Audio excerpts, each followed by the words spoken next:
Les systèmes propulsifs sont des objets techniques capables de donner une vitesse à l'appareil qui en est porteur. Cette vitesse permet alors d'assurer une circulation d'air sur le profil d'aile, circulation d'air qui est primordiale afin d'assurer une force de portance qui permet de maintenir l'avion en vol.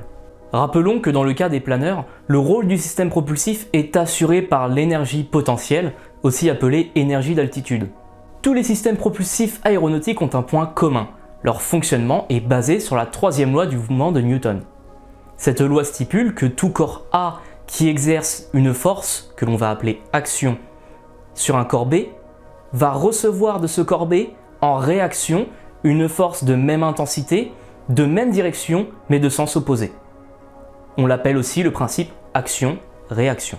Dans notre cas, le corps A est un corps matériel, c'est l'avion, et le corps B, c'est la masse d'air environnante. L'avion utilisera ainsi cette masse d'air afin de prendre appui dessus et avancer.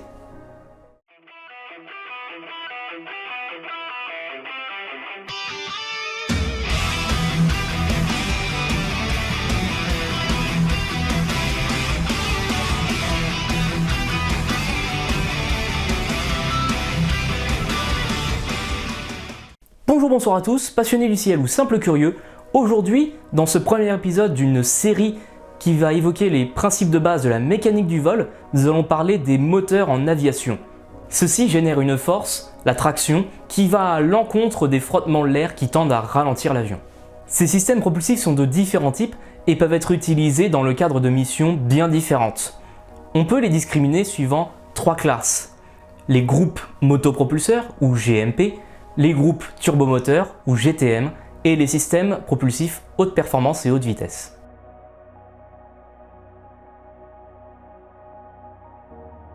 Les GTM utilisent un principe qui est aussi vieux que la locomotion mécanisée, à savoir le moteur à combustion interne. Le principe de fonctionnement est très simple à comprendre. Dans une enceinte fermée, on mélange carburant et comburant, à savoir quelque chose qui brûle très bien, mais qui a besoin de quelque chose d'autre pour brûler, à savoir un milieu propice. Le mélange des deux peut donner une réaction de combustion s'il y a une énergie d'activation. C'est ce que l'on appelle le triangle du feu.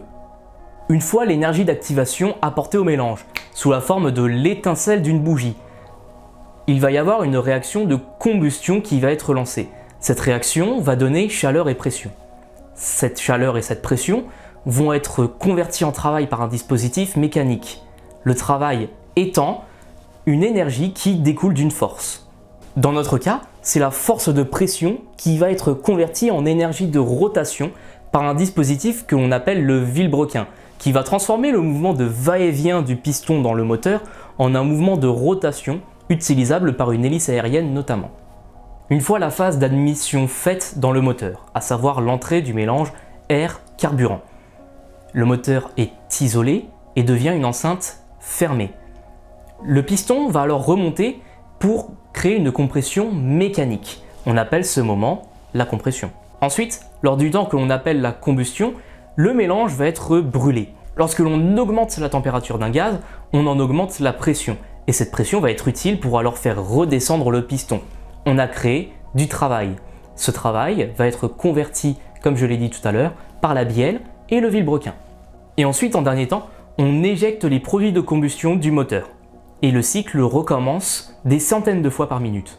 Le moteur à explosion a pris plusieurs formes en aéronautique. Tout d'abord, on a commencé par le moteur en V et le moteur en éventail, qui étaient utilisés sur les premières voitures et les premières motocyclettes. Mais cela n'était pas suffisant. En effet, le rapport poids-puissance de ces moteurs à l'époque était cruellement faible. Ainsi, Charles Renard eut l'idée de créer ce qu'on appela plus tard le moteur rotatif, ou alors moteur en étoile. C'est un moteur dont les cylindres sont disposés en étoile autour du vilebrequin, et celui-ci a un rapport poids-puissance plus élevé. Le moteur en étoile, aussi appelé moteur radial, est un moteur très léger. En effet, en retirant les circuits de lubrification complexes et en les remplaçant par un système ouvert unique et en améliorant le rendement du refroidissement par air, on réussit à avoir un moteur qui est à la fois plus léger, plus compact, mais aussi qui donne de meilleures performances. Dans les premières versions de ce moteur, le vilebrequin était fixe. Ainsi, la pression effectuée par les pistons sur le vilebrequin permettait la rotation de l'ensemble carter-moteur-hélice qui était alors solidaire de celui-ci. La forme bombée de l'hélice, un peu à l'image de la forme de l'aile d'avion, va permettre une aspiration d'air de l'avant de l'appareil vers l'arrière. Cet air éjecté va alors prendre appui sur la masse d'air. Et ainsi, par action et réaction, on obtient la force de traction nécessaire à l'appareil pour avancer.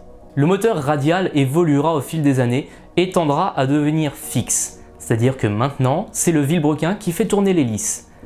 Cela permettra d'augmenter la puissance du moteur, mais surtout permettra de le monter en série, c'est-à-dire qu'on va pouvoir non plus avoir qu'une seule étoile, mais 2 voire 3 étoiles montées les unes derrière les autres. Mais ce type de moteur héritera toujours de ses premiers défauts, à savoir sa forte consommation en huile et son rapport poids-puissance qui deviendra de plus en plus faible face aux moteurs en V et aux moteurs à plat de nouvelle génération qui vont le supplanter entre l'entre-deux-guerres et la fin de la Seconde Guerre mondiale. Dès 1910, l'ingénieur franco-roumain Enrico Anda imagina un dispositif permettant de s'affranchir de l'hélice aérienne qui est alors un frein pour le développement des appareils très haute vitesse. Pour la suite de notre explication, nous allons approximer l'hélice à un disque en rotation. Lorsqu'un disque est en rotation, la vitesse au centre est bien plus faible que la vitesse en bout de disque. Cela s'explique par la plus grande distance qu'un point doit parcourir afin de boucler une révolution. La vitesse en bout d'hélice peut alors être très élevée. On exploite ce phénomène afin d'avoir une hélice qui a un plus grand rendement propulsif. Pour ce faire alors, on augmente le diamètre de celle-ci et le nombre de pales. Mais sauf que voilà, nous allons nous retrouver confrontés à une limite. Si on se retrouve dans le cas d'un avion dont la vitesse R est très élevée et que la vitesse de rotation de l'hélice l'est tout autant. Le flux d'air passant par le saumon va être à une vitesse telle qu'il va atteindre la zone transsonique, c'est-à-dire que la vitesse va approcher la vitesse du son dans l'air. Lorsqu'on atteint ces vitesses, des perturbations aérodynamiques ont lieu, comme notamment la génération d'ondes incidentes qui vont alors faire chuter le rendement propulsif en créant ce que l'on appelle une traînée d'ondes. Ainsi, dans une gamme de vitesse R entre 750 et 800 km/h, le rendement propulsif de l'hélice chute tellement que celle-ci devient totalement inefficace. Pour voler plus vite, il eût fallu inventer le turboréacteur.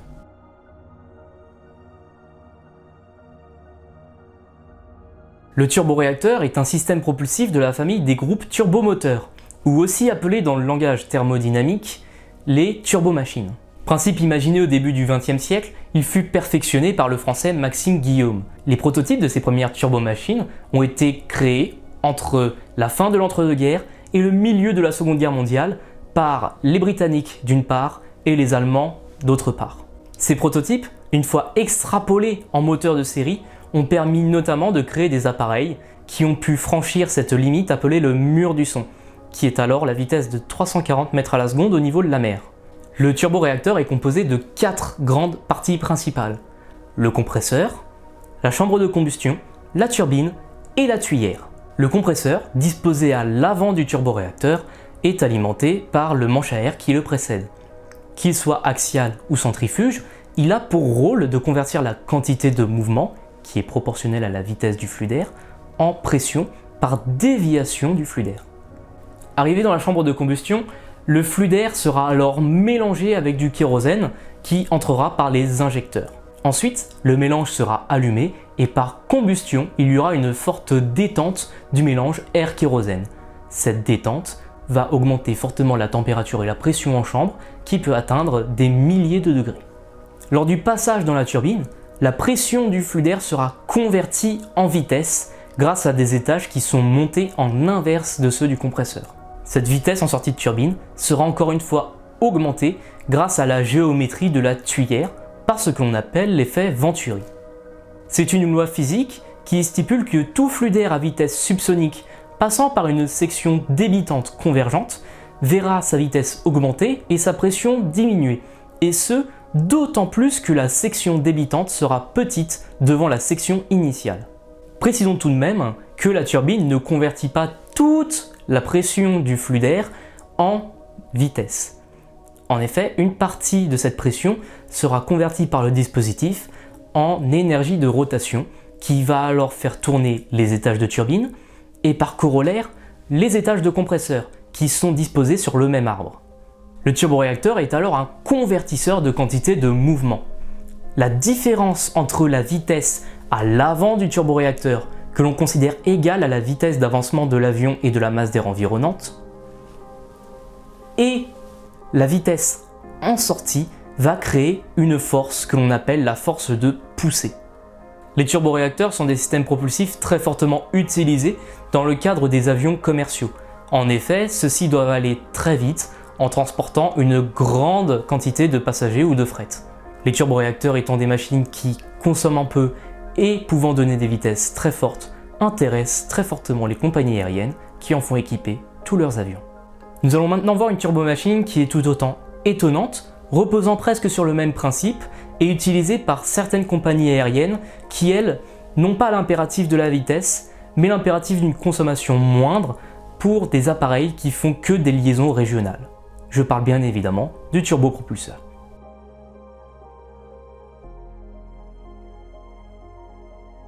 C'est un turboréacteur auquel on aurait ajouté une hélice à l'avant, et bien évidemment une entrée d'air plus petite. La turbine est modifiée et permet de convertir totalement la pression du flux en vitesse de rotation qui sera utile pour faire tourner l'hélice tractive.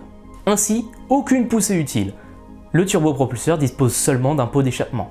Cependant, l'énergie de rotation est tellement élevée que l'on doit utiliser ce qu'on appelle un réducteur, ou une boîte à engrenages qui permet de réduire la vitesse de rotation de l'arbre primaire sur lequel sont fixés compresseurs et turbines, afin de donner une vitesse de rotation raisonnable à l'hélice. On passe d'une haute vitesse de rotation et un couple très faible à une vitesse de rotation assez faible, mais un couple aérodynamique très élevé et utile, notamment pour les phases de montée où l'avion doit brasser beaucoup d'air.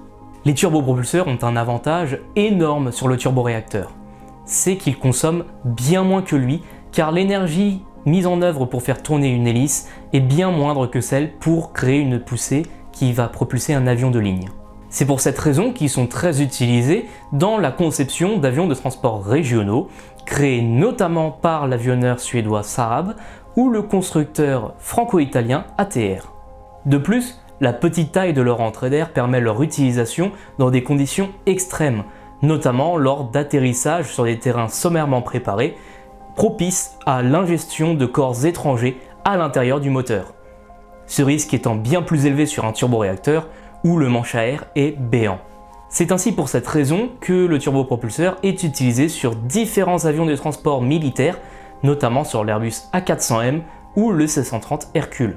Bien que présentant de nombreux avantages, le turbopropulseur reste tout de même limité en vitesse. En effet, il dispose d'une hélice et donc est limité à 800 km/h en vitesse R. Les turbomachines, vues précédemment, présentent des pièces tournantes qui peuvent entraver et freiner le flux d'air. C'est par ce constat que fut inventé le statoréacteur, la turbomachine la plus simple, mais aussi la plus efficace et performante en termes de très haute vitesse.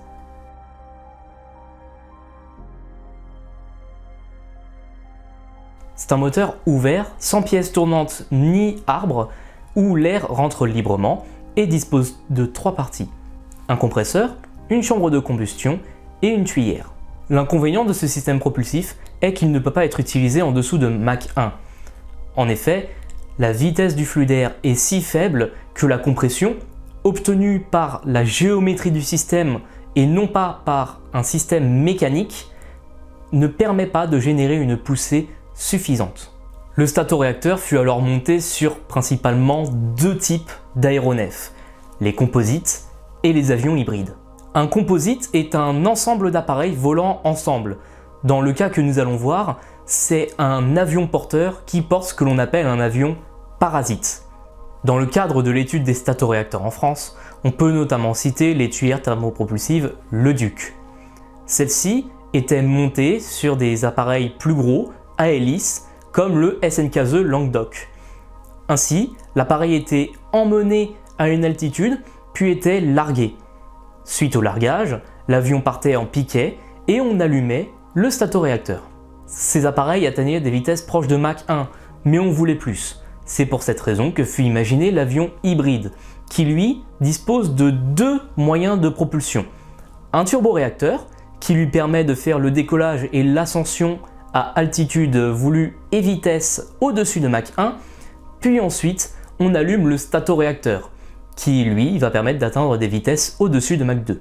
Avec cette méthode, le record du monde de vitesse en circuit fermé fut battu par André Turca aux commandes du Nord 1500 Griffon 2. Cet appareil était équipé d'un statoréacteur Nord Aviation et d'un Natar 101E. Mais c'est avec la méthode du composite que fut battu le record du monde de vitesse pour un aéronef en atmosphère. C'est avec le X-43A Scramjet que la NASA a réussi à atteindre Mach 9. Pour ce faire, l'appareil était monté sur une fusée. L'ensemble était largué depuis un B-52 à haute altitude. Ensuite, la fusée a été allumée afin de porter l'appareil à Mach 5. Ensuite, la fusée étant larguée, le X-43A Scramjet alluma son super statoréacteur pour atteindre la vitesse obtenue. Bien que le statoréacteur n'ait pas été utilisé dans la conception d'intercepteurs purs, comme cela a été voulu dans les années 50, il est très utilisé aujourd'hui dans le cadre de la conception d'armement. En effet, de nombreux missiles aérolargués utilisent le principe du statoréacteur, comme notamment le missile ASMPA, utilisé par l'armée de l'air française dans le cadre de la dissuasion nucléaire.